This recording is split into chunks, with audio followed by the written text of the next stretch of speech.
Happiness through curiosity on the Ranveer Show. Welcome to TRS Clips. Because you've also studied the Shiv Puran, I want to ask you, why isn't there that much of a kind of popularity of Shiva? Because a part of Hinduism, which is Shaivism, considers Shiva as the ultimate. Vaishnavism counts Vishnu as the ultimate. Right. So why is there not enough talk about Shiva doing the same? I think Shiva's purpose itself is different. It's like in an organization when you have different functions. HR is supposed to do something, finance is supposed to do something completely different, and marketing and sales do completely different, functions. So it's very similar for the Trinity, where Brahma is supposed to be responsible for the creation, right? Once creation is done, Brahma's job for that day is over. And then comes into play Vishnu's requirement, Which is maintenance. Maintenance, to make sure things are running smoothly. And it's not related to the basic stuff. It's about the maintaining the overall balance of good and evil in the world. And why is there a need for evil? Right. I think that's a very interesting question that a lot of people have. Why does evil exist, in the first place? So a lot of scholars have tried to analyze it. Like Swami Vivekananda mentioned that, evil is just the absence of God. So darkness is just the absence of light. So it's the same for evil. Wherever there's a preponderance of ungodly activities or ungodly thoughts, that is what you call evil. And in another way, you can understand evil is associated with ego, right? Whenever you see any example of evil in the world, whether it is from history, whether it is from scriptures, Puranas, epics, Ramayana, Mahabharata, evil, the people we consider evil or overarchingly evil, maybe it's not complete black and white, but shades of gray, where more of gray, or more of black is there, in that character. You see a preponderance of ego in that person. That person is driven solely by personal ambition. It's not a concern for development of the society, of the family, of the country, of the nation, of the world. It's about person's own development, own ambition, own greed or lust or bloodlust, So that is evil. Keeping this in mind, I want to also kind of highlight the yogic aspect of what evil means. Sure. This is something I'm still trying to wrap my head around. But basically, Hinduism does speak about its own form of Satanism.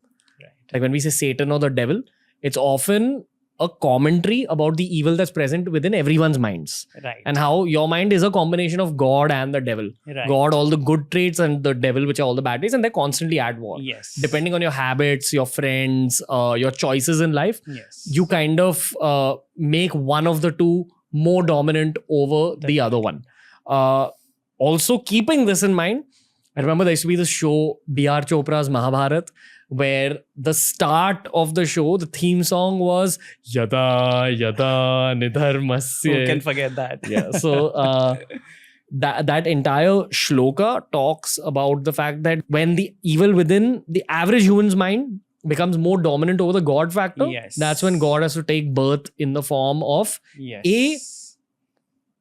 I won't say person, I'll probably say organism on this earth. A being on this earth, to flatten things out again. Right. And remind people that they need to balance their inner worlds out much more. Yes. Some people would even consider things like a pandemic or a worldwide scale disaster a kind of reminder.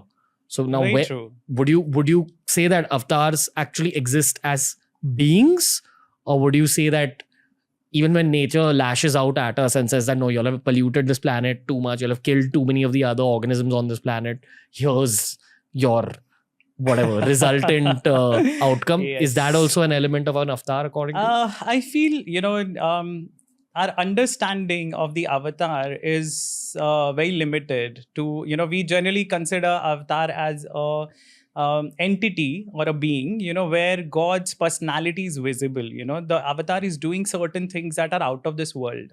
The avatar may not tell that I am an avatar, but the kind of things that, for example, Parshuram did, or Krishna did, or Sri Ram did, they are self-evident that this is someone out of the ordinary.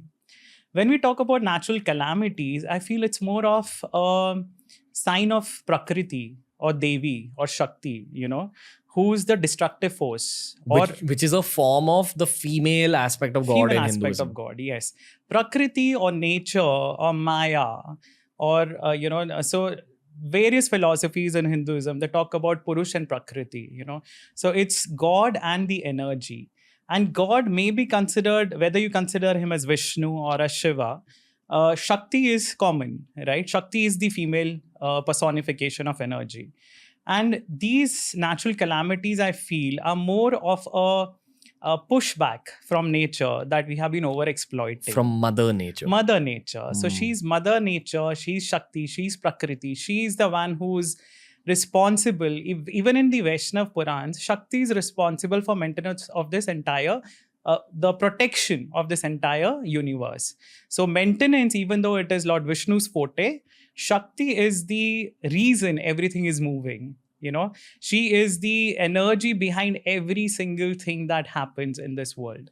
So there's a synergy between the different gods and goddesses, the forms of gods and goddesses that we understand. And we have to realize that, all these are different facets of the same supreme being. So whether God comes down as a human-like person, as Sri Ram, whether he appears as a Vaman or a Kurma or a Matsya, purpose is to balance the forces of good and evil. Whenever you see a natural calamity, you have to understand this is the female energy that is acting up, which is sort of trying to teach us a lesson. Because we are exploiting nature. I mean, nobody can deny that, right? Nature has been exploited over years, over centuries now. And there has to be a pushback. Even in Mumbai recently also, you must have seen those pictures where, the sea has thrown back all the waste that was dumped into it. The entire beach, I think at Dadar probably, was littered with plastic. And, it's a clear sign. You take back what's yours. I don't want it, And when you were asking about Shiva and Vishnu, I think that's a very basic thing that we need to understand about these gods and goddesses is that scientifically, what do these principles mean? Shiva is time, right? So everything happens in due course of time. Lord Vishnu can come today as Kalki. He can wipe out evil. But no, he will come at a certain time. So there is always an element of Shiva in whatever Vishnu does. And vice versa. So they are not mutually exclusive, right? And similarly, goddess energy, without the energy, Tantra says that, without the Shakti, Shiva can be considered a shav. What does that mean? A corpse, which does not sound very good, but that is what Tantra says. So what it means is that they are not mutually exclusive again. The female and the male propensities or the female or the male energies are not mutually exclusive. That is the whole reason of showing God as Ardhanarishwar. There are various forms of God where he's depicted as Harihar, Vishnu and Shiva combined. So these are ways to make us understand that, stop being sectarian and stop, picking your favorite gods and fighting over it. Yeah. These are just different facets of the same supreme being.